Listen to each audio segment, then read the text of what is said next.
One of the news stories that caught my eye during the making of this documentary was that Alexandra Burke, the singer, had been directly affected by dialysis and transplant issues.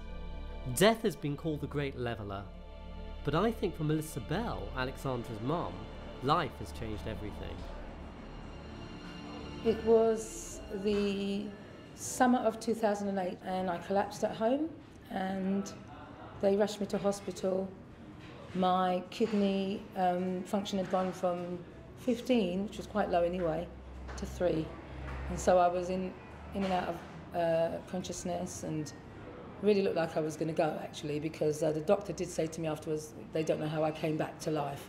But they had to dialyse me straight away, and that saved my life. So that's when they said, you know, we can dialyse you, we can keep you alive, but you will need a kidney.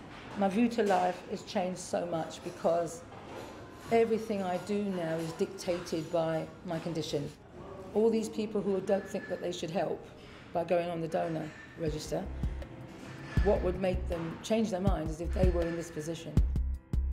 We can see there are just over 6,000 patients with kidney dialysis, and yet that costs the taxpayer £190 million per annum to care for just over 6,000 people. Now, for all of those people, those patients who are going through a terrible time on kidney dialysis, it's a dreadful existence to have. And if each one of them had an organ donor, it would cost the taxpayer £40 million, saving £150 million every single year. One of our great friends and supporters from the outset was Danny Sims, who runs DJS Research. Their painstaking studies and methodology helped us to get access to both the government and the House of Lords. Good solid research, I mean, in itself, it needs to be robust and representative. This piece of research that we do with for the Genetic Results Trust, we're interviewing 500 teachers each way, so it is robust and reliable. Research initially was used to lobby government, and now it's actually being used to almost say to government, look, you spent all of this money on the programme, here's some research to tell you that teachers aren't using it, and it's helping push the programme forward. One of the big questions that's come from our research and reports is that of presumed consent, where health professionals would have the ability to assume organs could be used from someone who just died. I wondered where Andrew stood on this. John Reid, who was Secretary of State for Health at the time, said, look, the state doesn't own our bodies. It doesn't own our bodies now, and it doesn't own our bodies after death. So actually we and our families should be the people who make these decisions. And actually the evidence from Spain, for example, was very clear. They had very high levels of organ donation and very successful. But the coordinator of that in Spain said it wasn't because of a system of presumed consent, although we had the legislation. It was actually because we put the infrastructure behind that so that people were asked the right thing at the right time in the right way.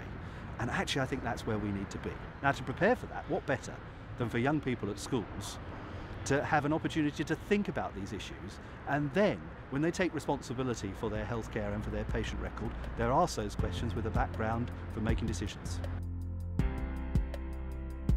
Just now and again, you come across someone in any story who is pressing for change in their own small but unrelenting way. Graham Brushett is one of those people. Graham spends much of his time talking to colleges like Holy Cross in Bury.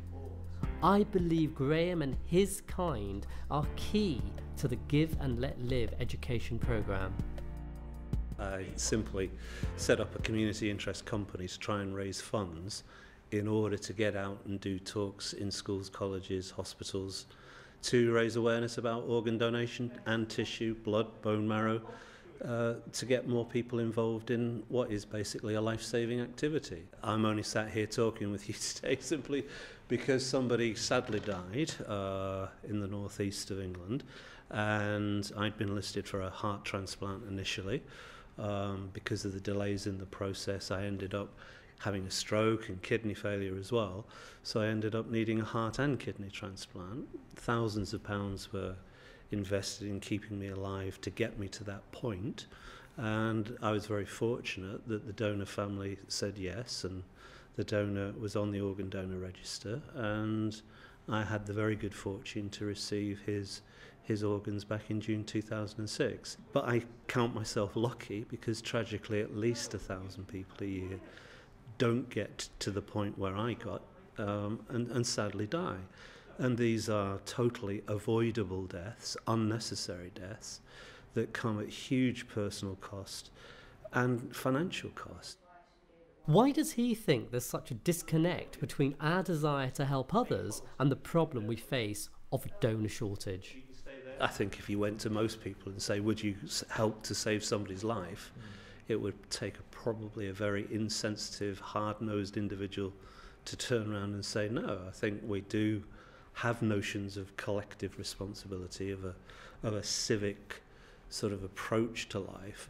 But it's one thing saying it, it's another thing actually taking the practical measures and steps to make it happen. Government surveys or public opinion polls indicate that over 90% of people support organ donation, and yet we only have 27% on the organ donor register. I suppose fundamentally we all assess what's in it for us. What have I got to sacrifice to make that commitment? The commitment is worthwhile, but how am I going to take that step to make it happen? You know, I was fit and healthy with a very active lifestyle. I never anticipated needing a heart and kidney transplant. And when you start to make personal identifications of that sort, people then will take that on board. I'm always encouraged to see young people looking to the issues of altruism and how their sense of responsibility grows and strengthens. Holy Cross College in Bury, the college where Graham Brushett speaks on these issues, have teachers who are committed to this idea of selfless actions and doing your bit in society. I think meeting someone who's been a recipient is vital. I think, it's very distant from them unless they've come into contact with somebody or they've had a family member that's been a recipient. And I think that personal message is vital. And also making them realise that it can happen to anybody, any age, it doesn't discriminate. And so I think that is, really important to drive it home as well. There's this great emphasis on students having a social responsibility in the wider community, and I think it's something that should be placed on their agenda. They're becoming young adults, they're responsible for what's happening with the society, that they're the next generation, and I think it's something they should know about. What we found is that a lot of students genuinely are interested, and there's a lot of myths, and of course because we're having to talk about sensitive issues such as death and things, a lot of them don't want to talk about it, or don't, they feel a bit squeamish or whatever, but I think that their response is always very positive, and as they see the talks, you can see from their reactions how much they're realising and they're learning about it, and I think it's vital that we have the talks like this. What's the key to this working more effectively? What really drives these issues home to students?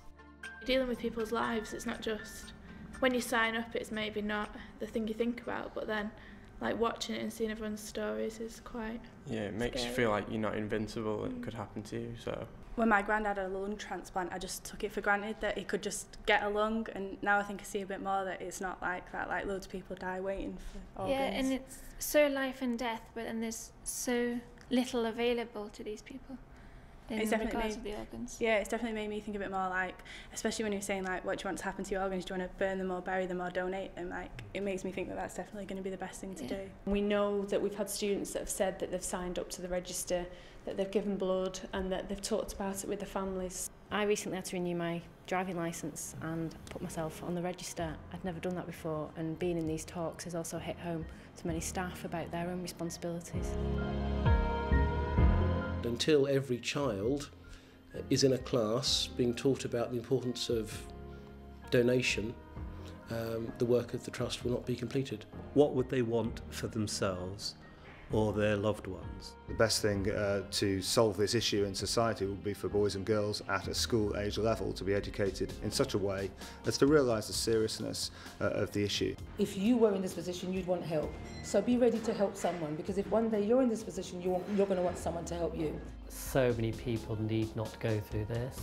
When we've got to a point where the education programme is standard as a global programme, and many countries have taken it on board, and that's why I think America is the next step. We've really got to get the American administration. We've got to get Obama's administration on board with this as well, because that's huge.